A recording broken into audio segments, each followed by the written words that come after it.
everybody, how are you tonight? Dr. Stephanie Stroud here with Cornerstone's Pet Tip of the Week. I apologize for the background noise, but it's so beautiful outside, I just had to get outside today. So, what is the scoop on grain-free foods? So, you guys are pet owners, you love your pets. You know, we as veterinarians and veterinary staff, nurses, we love your pets.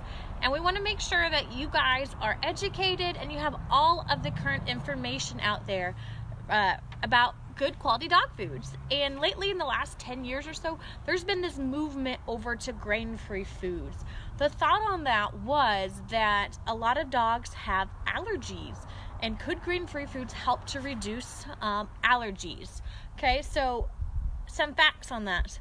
When we are talking about allergies in our pets, okay, only about 1% to 2% of actual allergies are related to food allergies, which means that only 1 to 2% of dogs that have allergies actually need to be on a special diet as far as taking out certain components, grains, protein, whatnot, okay? Most of the allergies that we deal with, at least here in Missouri, 98% of the allergies we deal with are actually environmental allergens, something called atopic allergens, okay? Which means that putting them on a special food isn't necessarily going to reduce the allergens, okay? Second of all, when we do talk about allergies, food allergies specifically, it does not tend to actually be due to the grains that these patients, these dogs and these cats have allergens to it. Are there dogs and cats out there that have allergies to grains? Absolutely. Is it rare? Yes. The top 2 allergens that we actually see in our pets that have food allergies are actually related to the protein source. So beef and chicken are actually the top 2 allergens that we see in our pets. So feeding a grain-free food to try to help reduce allergies really doesn't do anything, okay? Second of all, what else is new information on grain-free foods? So, one of the big things we've seen emerge in the last year, which is very concerning to us as veterinarians, is we have found a link or a suspicious correlation that is relating dogs that eat grain-free food we're starting to see more heart issues in them. So the big heart issue that we're seeing is something called dilated cardiomyopathy. Cardiomyopathy is disease of the heart. Dilated means the way that it's becoming diseased is that the different portions of the heart, the atrium and the ventricles, are actually becoming so dilated that they're not actually working, and so they can't pump the blood to the rest of the body where it needs to be. You can get backup of blood, it can leak through the valves, and so then you get congestion of fluid in the lungs as well as in the liver, which essentially sends them into congestive heart failure. So do we know why dogs that eat grain-free foods, we're seeing these dilated cardiomyopathies in them? We don't have all the answers yet, but we have seen studies that have shown that if your dog eats a grain-free food, they do have a potential to develop cardiomyopathy, dilated cardiomyopathy, and we're seeing it in breeds that never really had it genetically. So there are some breeds that are genetically predisposed to dilated cardiomyopathy.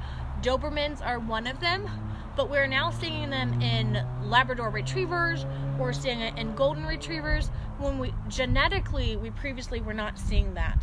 Now, as we are doing more research, as the veterinary field is doing more research, you know, some of the dilated cardiomyopathy that we're seeing has to do with the fact of the taurine levels that are in grain-free foods.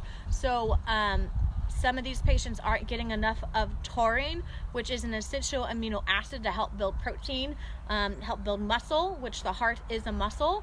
And then there's some cases that the taurine levels are completely normal and we're still developing cardiomyopathy in these dogs that are eating grain-free food. Again, do we know the exact underlying cause?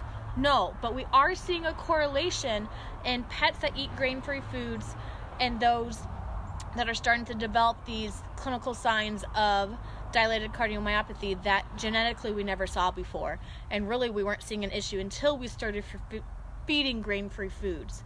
So if your pet is starting to show signs of potential heart disease, and you're eating a grain-free food, you need to speak to your veterinarian about that. So signs of potential heart disease, could be coughing, could be exercise intolerance, so decreased energy levels, not wanting to run and play like we used to, difficulty breathing, increased respiratory rates while they're sleeping, even just sudden collapse. Those can all be signs of potential heart disease.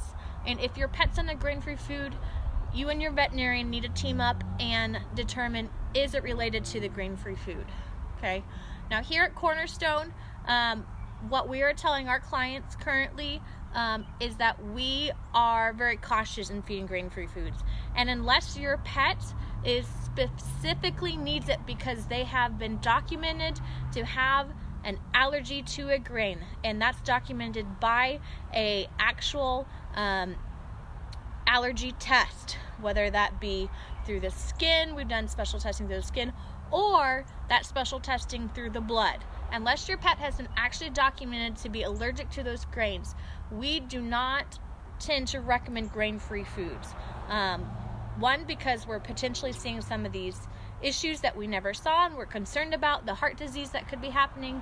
But two, because we'd much rather you spend your hard-earned money on a well-balanced diet that we know is for sure going to help them in the long run.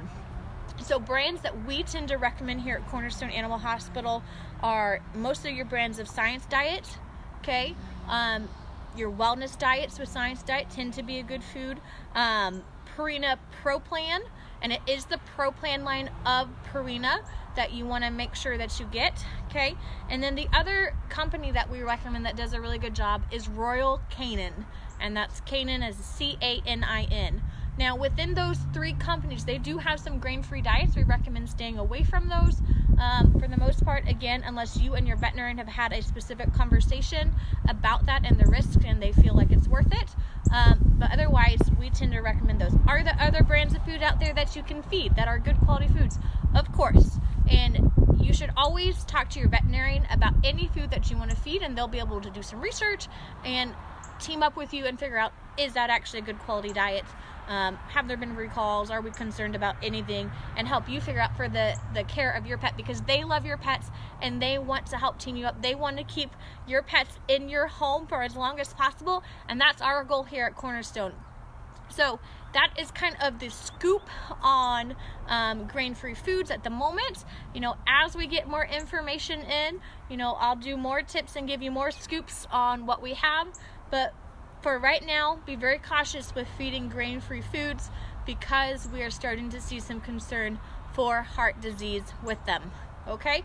If you have any questions, if you have any comments, be sure to drop them below. If you just want to say hi to me, I'm always happy for you to say hi.